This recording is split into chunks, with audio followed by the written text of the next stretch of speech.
ডাক্তারবাবু, আসবো? আসুন, বলুন কি সমস্যা?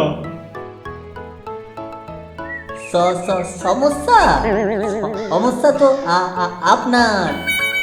এই, আপনি কি বলতে চান?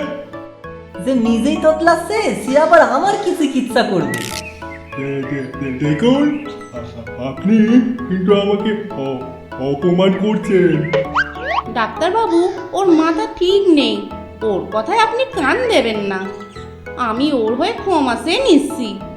আপনি আমার স্বামীকে বাঁচান ডাক্তারবাবু। এই, তুমি কি বলতে চাইছো? আমার মাথা ঠিক জায়গাতে নেই, তবে কি আবার মাথার জায়গা বদলে পায়ে আছে? আর আমি কি ডাক্তারবাবুকে কান চেয়েছি যে উনি আমার কথাতে আমাকে কান দিয়ে দেবেন? ওনার কান উনি যাকে ইচ্ছে দান করুন, তাতে আমার কি? যত সব। থামো তুমি। ডাক্তারবাবু, ওর মাথায় চোট লেগে কাল থেকে আবুল তাবুল বকছে। ওকে ভালো করে দিন ডাক্তারবাবু।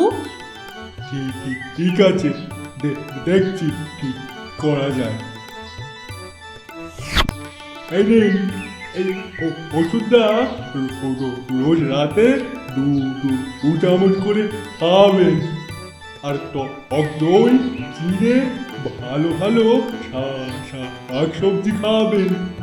এখন ওর পেট ও মাথা ঠান্ডা রাখতে হবে। কি বুদ্ধি! এই বুদ্ধি নিয়ে আপনি আবার ডাক্তার হয়েছেন। মানে? আমাদের এত চামচ নেই, আর মানুষ কি দুটো চামচ রোজ খেতে পারে?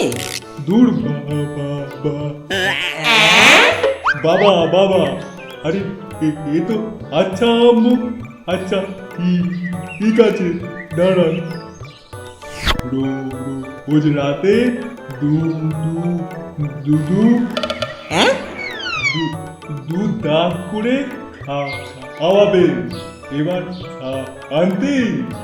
হ্যাঁ, এবার ঠিক আছে।